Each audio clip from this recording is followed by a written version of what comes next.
with a violence that shattered my entire world. My name is Mallory, and at 22 years old, I found myself standing on the freezing pavement with absolutely nothing left to my name. My sister had just ruthlessly kicked me out onto the street immediately after our mother's funeral without showing a single shred of mercy. The rusted lock on my battered suitcase gave way the moment it hit the concrete to scatter my clothes across the muddy ground of a cold Pittsburgh evening. I fell to my knees in the mud to gather my soaking belongings, while hot tears streamed down my face to mix with the icy rain. I felt completely discarded like a piece of garbage by the person who was supposed to be my family. A sleek black Lincoln suddenly tore through the thick curtain of rain to screech to a halt right beside where I was shivering uncontrollably.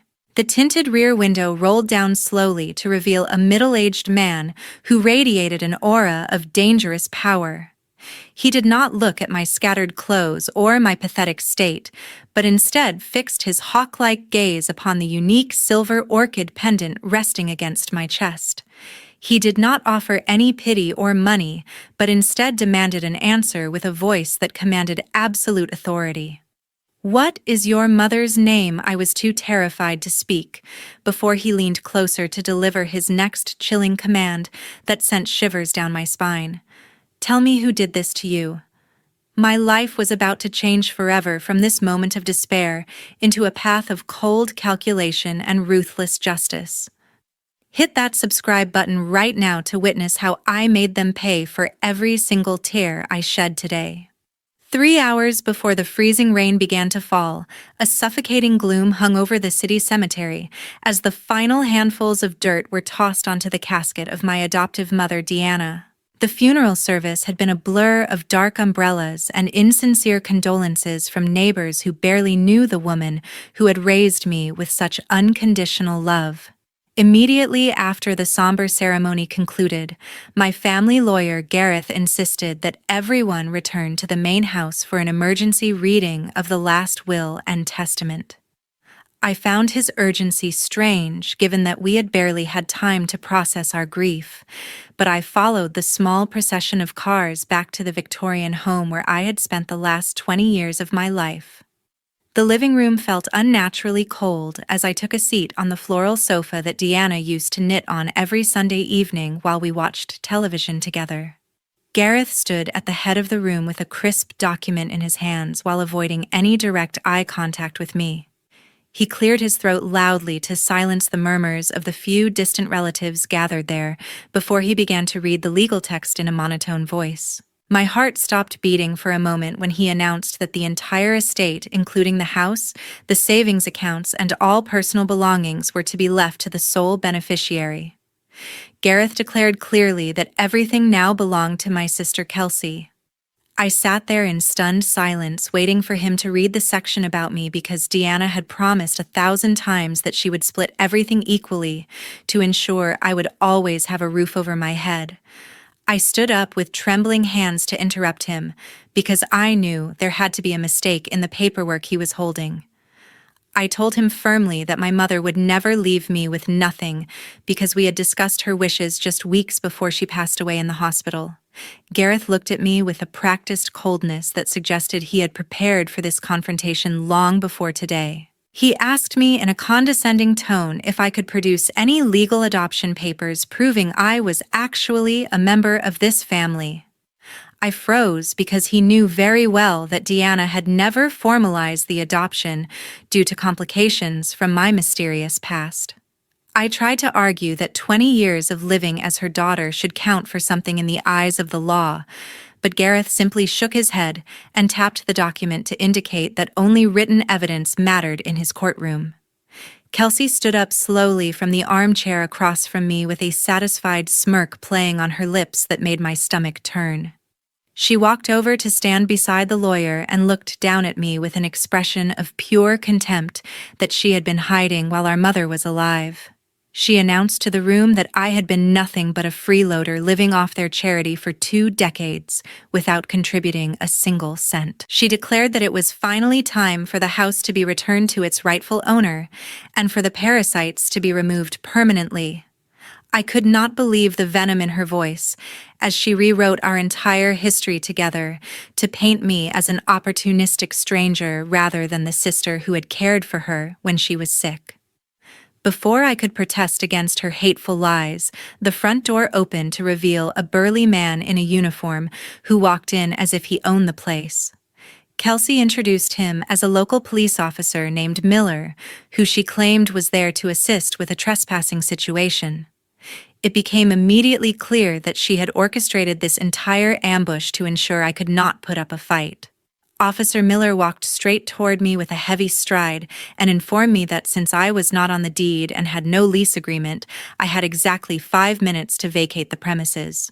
I tried to explain that this was my home and that my belongings were in my bedroom upstairs, but he grabbed my arm with a grip that was painful enough to leave a bruise. He dragged me toward the foyer while I struggled to maintain my balance against his overwhelming strength. I shouted at Gareth to do something about this injustice, but the lawyer just packed his briefcase and looked away, as if I were invisible. Miller shoved me out onto the porch where my battered suitcase had already been tossed carelessly by one of Kelsey's friends. The wind was picking up speed and the temperature was dropping rapidly as the first signs of the coming storm appeared in the dark sky. I turned back to the open doorway where Kelsey was leaning against the frame with her arms crossed over her chest. I swallowed my pride to beg her for just one more night because I had nowhere else to go and no money in my pocket. I pointed to the darkening clouds and asked her how she could do this to someone she grew up with. Kelsey simply laughed, a dry, humorless sound that echoed in the empty street before she delivered her final verdict. She told me to get out of her sight because this house was for real family only, and called me a stray dog that needed to learn its place. She slammed the heavy oak door in my face with a finality that severed the last tie to the life I once knew. I stood there staring at the wood grain for a long minute before I turned around to face the unforgiving world that was waiting to swallow me whole.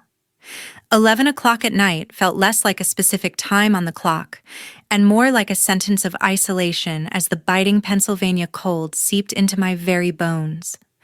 I continued to drag my damaged suitcase across the uneven pavement toward the only part of town where a few crumpled dollar bills might still buy a safe room for the night. The Iron District was widely known for its abandoned factories and the desperate souls who inhabited them, but I had absolutely no other options left after being evicted so brutally by my own sister. Every step I took sent a fresh wave of exhaustion through my body while the biting wind whispered threats of hypothermia against my exposed skin. I kept my head down and pulled my thin coat tighter around myself in a futile attempt to preserve what little body heat I had left. I tried to make myself look invisible as I passed the flickering neon sign of O'Malley's pub, which was still buzzing with aggressive noise despite the late hour.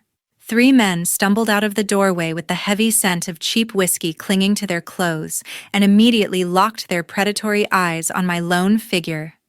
One of them stepped directly into my path with a leering grin that made my stomach churn with fear, while his companions circled behind me to cut off any chance of escape. They began to shout crude remarks about my appearance and grabbed at the handle of my broken suitcase while laughing at my terrified attempts to pull it back. I realized with a sinking heart that they intended to take the only possessions I had left in this world and perhaps do something far worse. I was about to scream for help when the blinding headlights of an approaching motorcade cut through the darkness and illuminated the grim scene. A procession of sleek black vehicles slowed to a crawl before stopping right beside us with an air of authority that instantly silenced the drunk men. 2 large men in tailored suits emerged from the lead car with a speed and precision that suggested they were professionals rather than ordinary security guards. They did not need to shout or brandish weapons because their mere presence was enough to send the cowardly bullies scrambling into the shadows of the nearest alleyway. I stood there shaking uncontrollably while clutching my suitcase handle as the rear door of the middle limousine opened slowly. The same distinguished man who had looked at me with such intensity earlier that evening during the rainstorm stepped onto the wet asphalt with the confidence of someone who owned the very ground beneath his feet.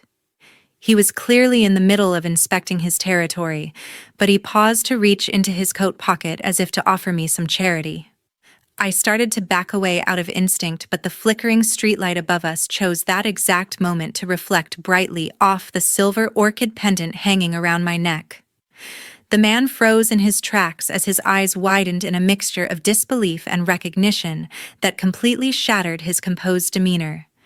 He closed the distance between us in 2 long strides and gripped my shoulders with hands that were trembling slightly, despite his imposing stature. He looked deep into my eyes as if searching for a ghost from his past, and asked me the question that would change the course of my entire existence.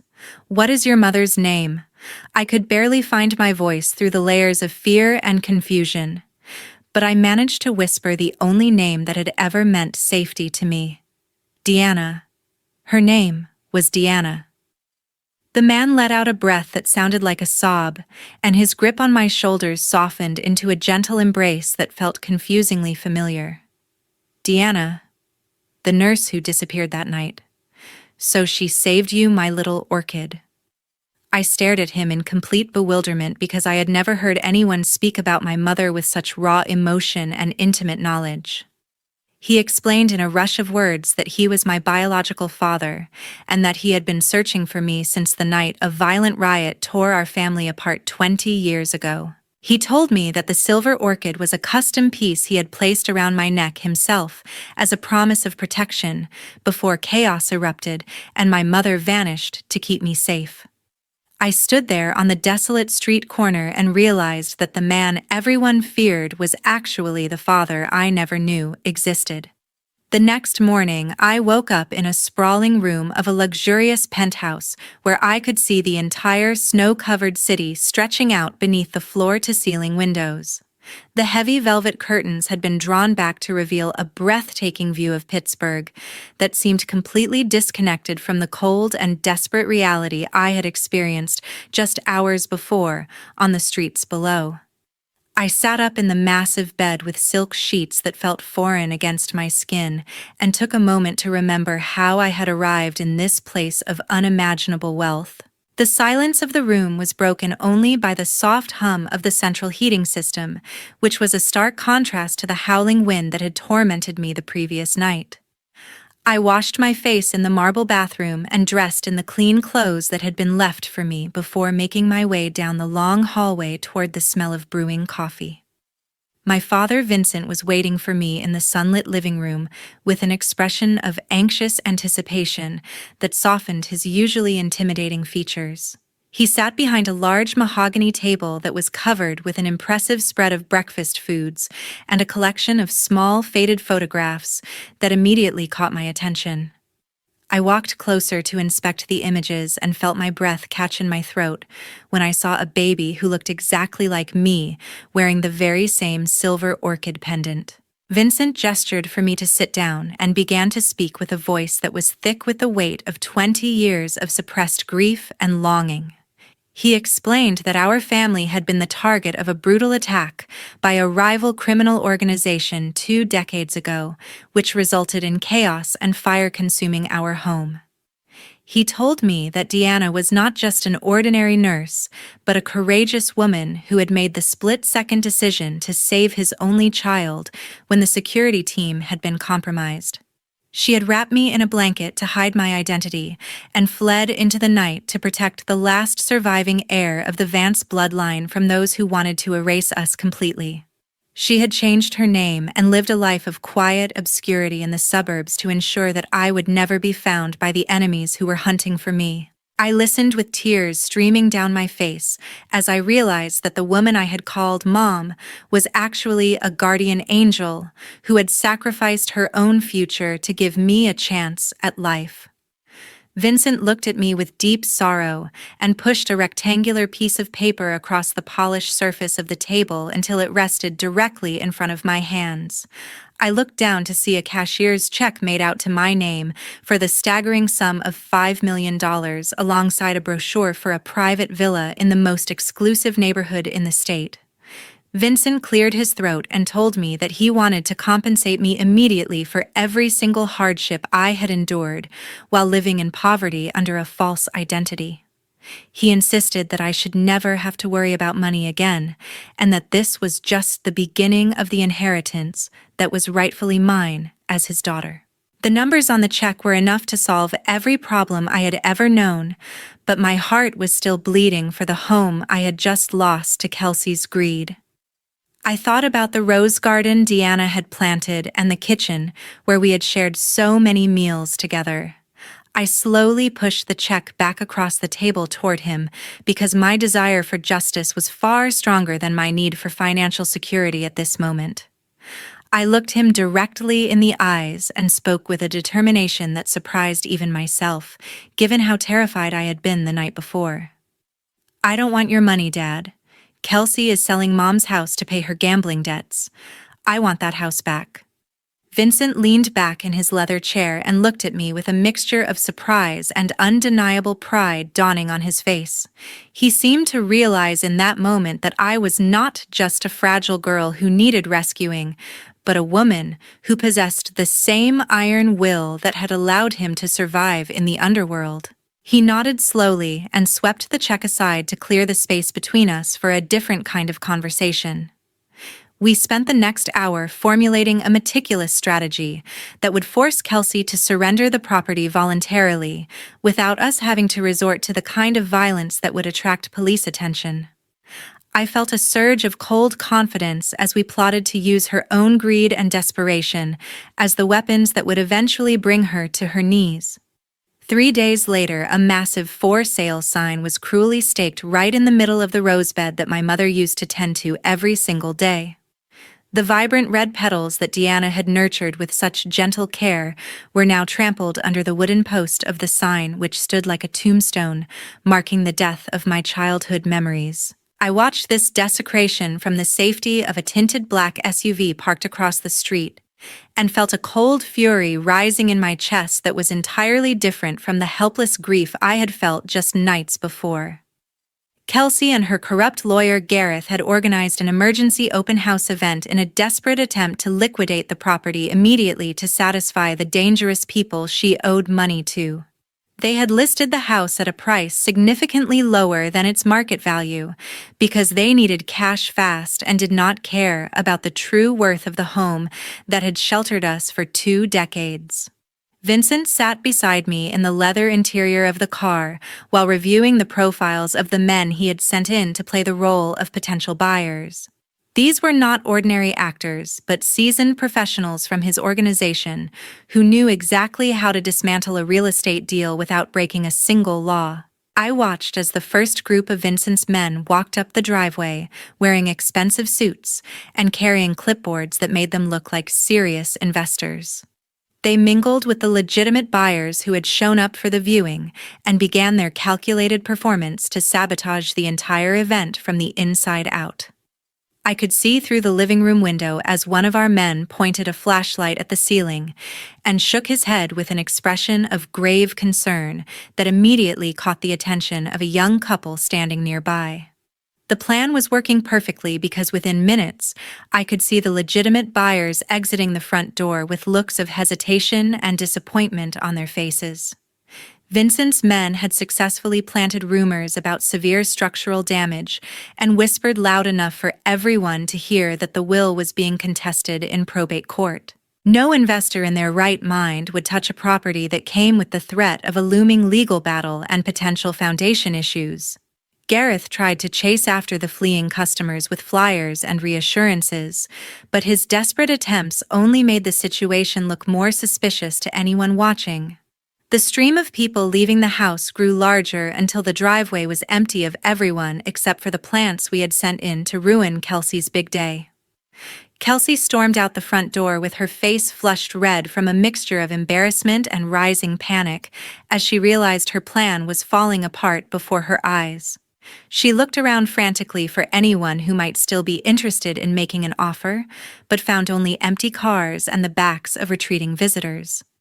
The pressure of her gambling debts was clearly crushing her because she completely abandoned her professional facade and ran toward the secluded corner of the garden to make a phone call. Vincent pressed a button on the console next to him, and the voice of my sister filled our car through a high-tech directional microphone he had directed at the house.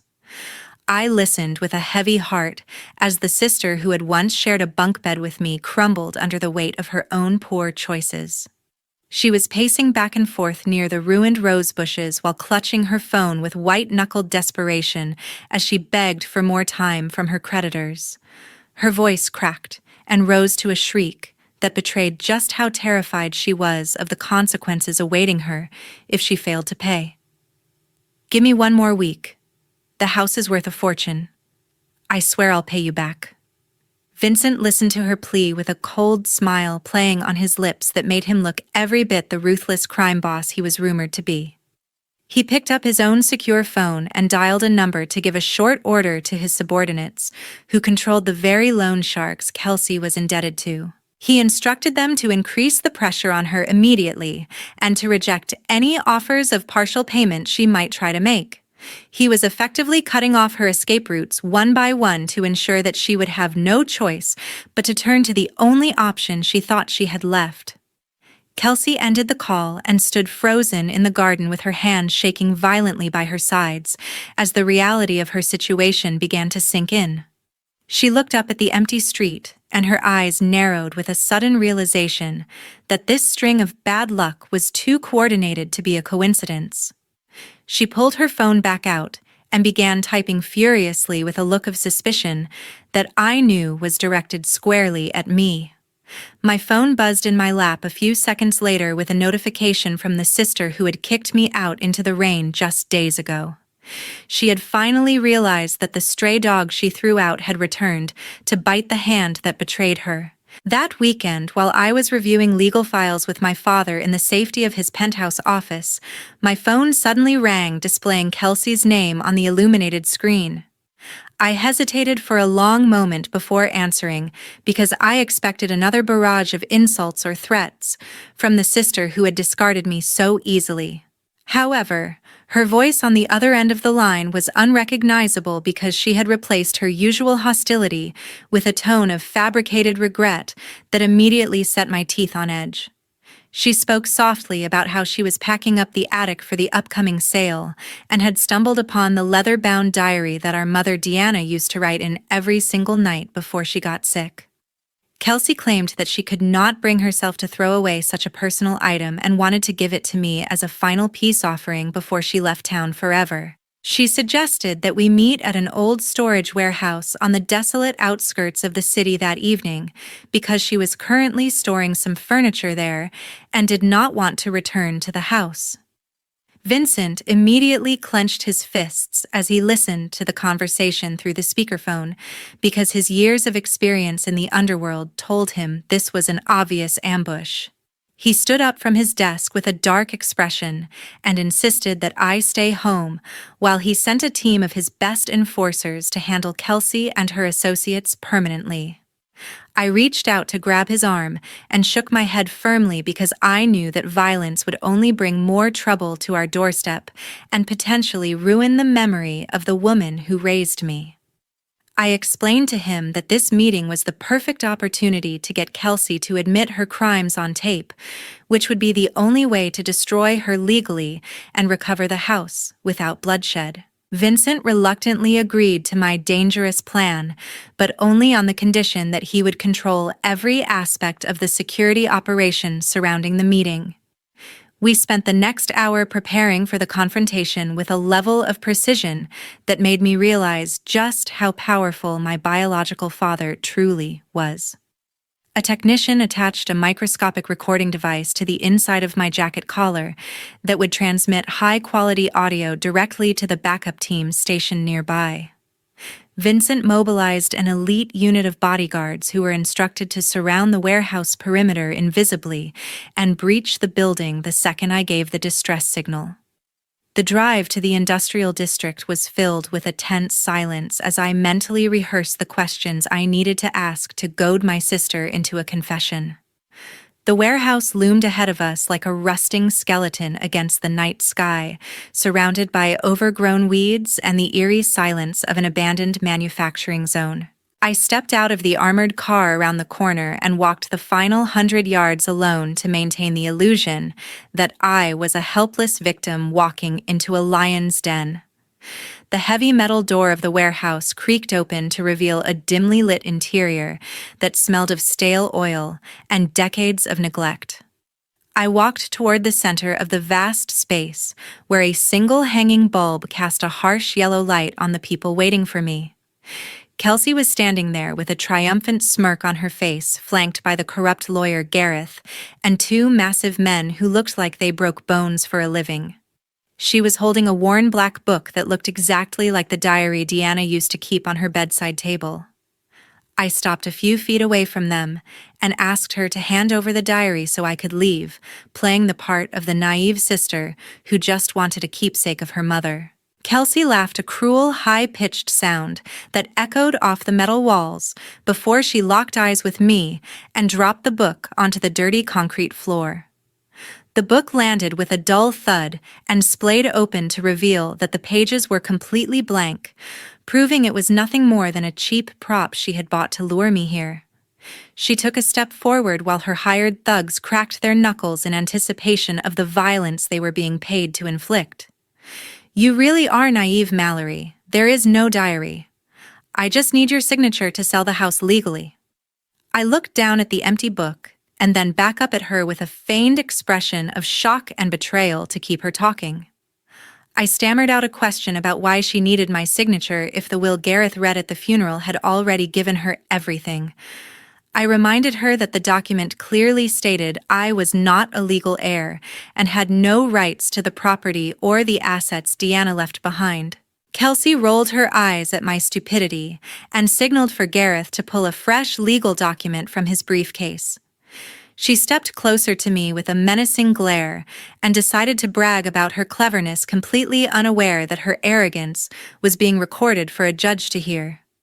The glimmer of the dagger in the dim light sent a wave of adrenaline coursing through my veins as the atmosphere in the warehouse shifted instantly from negotiation to life or death tension.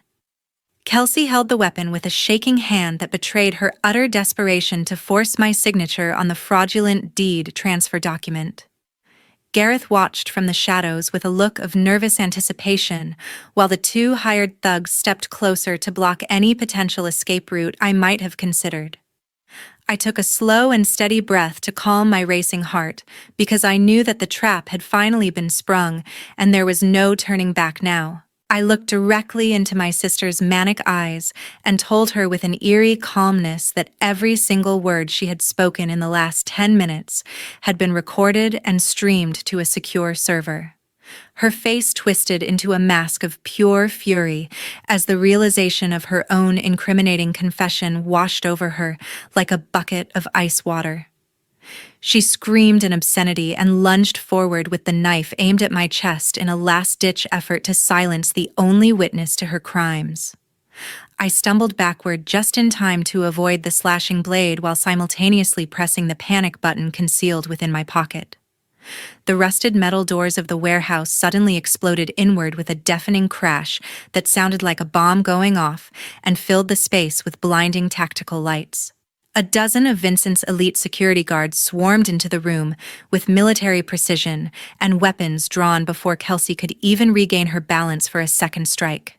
My father walked through the clearing smoke with the slow and deliberate stride of a king entering his throne room, while radiating an aura of absolute dominance.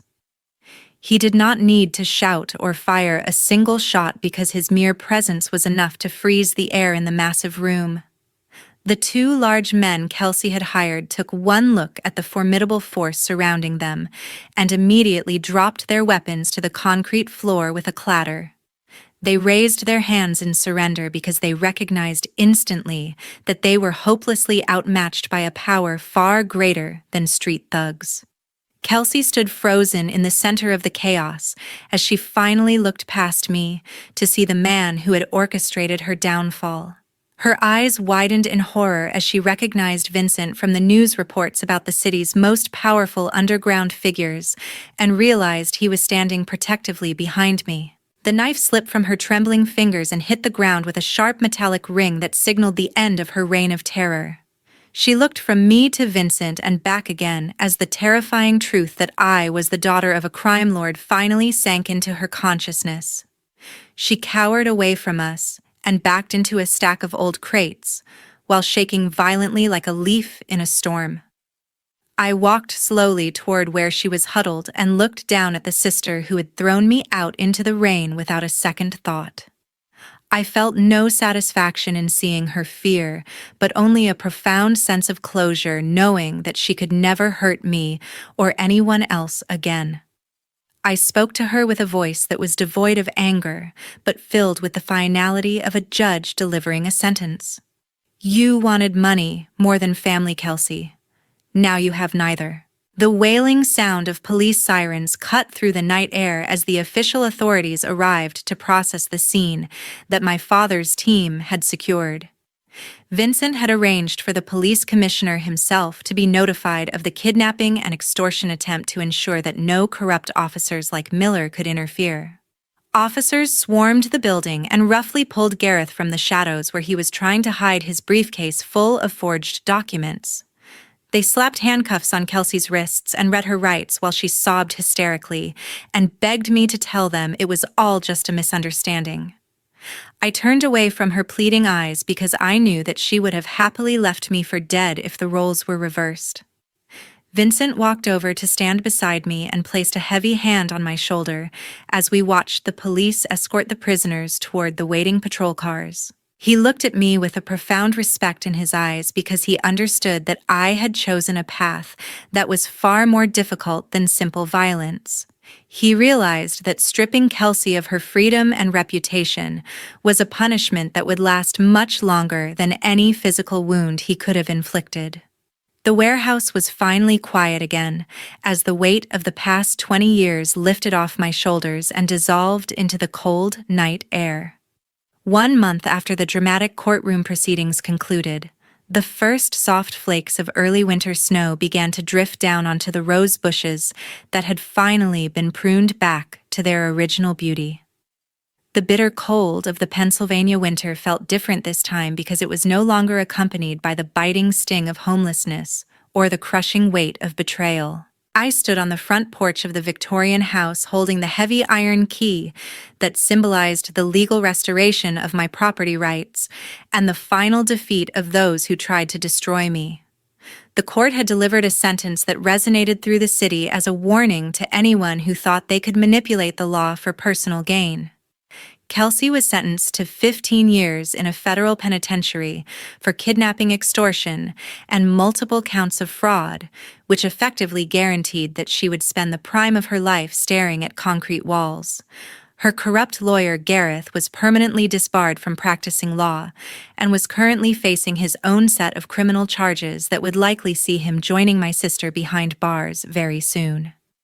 Even Officer Miller could not escape the far-reaching consequences of his actions, as he was stripped of his badge and placed under intense internal investigation for accepting bribes. I felt a profound sense of relief, knowing that the system had finally worked to protect the innocent rather than serving the greedy. I walked through the empty hallways of the house where I had grown up and realized that the silence here was no longer comforting but rather filled with too many painful memories. I knew in my heart that I could not live here alone because every corner reminded me of the sister I had lost to hatred and the mother I missed so dearly. I made a decision that surprised everyone except for the man who had come to know me best over the last few turbulent weeks. I decided to transform the Sterling residence into the Deanna home, a sanctuary for foster children and orphans who had been discarded by the system just as I had been. I wanted this house to be filled with the laughter of children who needed a safe harbor and a warm bed, rather than standing as a lonely monument to a broken family. Vincent listened to my proposal with a thoughtful expression while we stood in the kitchen where Deanna used to bake bread on Sunday mornings. He did not try to convince me to sell the property or keep it for myself, but instead offered to fund the entire renovation project anonymously. My biological father began to undergo a transformation of his own as he shifted his focus from the dangerous underworld to becoming the silent benefactor of the orphanage. He visited the construction site frequently to ensure the contractors were doing their best work, and even learned the names of the first few children scheduled to move in. It was a slow and difficult process for a man who had lived by the gun to learn the art of giving back, but he was committed to honoring the memory of the woman who saved his daughter. We stood together in the snow-covered cemetery later that afternoon to pay our final respects to the woman who had connected our lives in such a tragic and beautiful way. I placed a fresh bouquet of white orchids on the cold marble headstone and whispered a promise to Deanna that her sacrifice would never be forgotten. I vowed to live a life defined by compassion and strength rather than allowing the bitterness of the past to poison my future. Vincent stood a few steps behind me with his head bowed in reverence as the snow continued to fall around us in a peaceful silence. I turned to leave the graveyard with a light heart, because I knew that while I had lost a sister, I had gained a father and a purpose that would last a lifetime. The heavy chapter of betrayal was finally closed, and the pages of my new life were waiting to be written with ink made of hope and resilience. Before we end today's story, I want to take a moment to step back and analyze the profound themes we just witnessed in Mallory's journey. This story is a powerful reminder that family is defined by behavior and love rather than just shared DNA or a common last name. We saw how Kelsey, despite being a blood relative, allowed greed to turn her into a monster, while Deanna, a complete stranger, sacrificed her entire life to protect a child that wasn't hers. It teaches us that the people who truly love us are the ones who stand by us in the rain, not the ones who push us out the door. Another crucial takeaway is that while evil may seem to win in the short term, truth and justice have a way of surfacing if we remain patient and strategic. Mallory did not stoop to her sister's level by using violence or dirty tactics. Instead, she used intelligence and the law to secure a victory that was absolute and permanent. Real strength isn't about how loud you can shout or how hard you can hit, but about maintaining your dignity and integrity when the world tries to strip them away. Thank you so much for spending your time with us today and following Mallory's incredible journey from heartbreak to redemption. I am truly grateful for your support, and I would love to hear your personal thoughts on the ending in the comments section below. If you were in Mallory's shoes, would you have found it in your heart to forgive Kelsey, or did she get exactly what she deserved? Please share your perspective and don't forget to like and subscribe for more stories that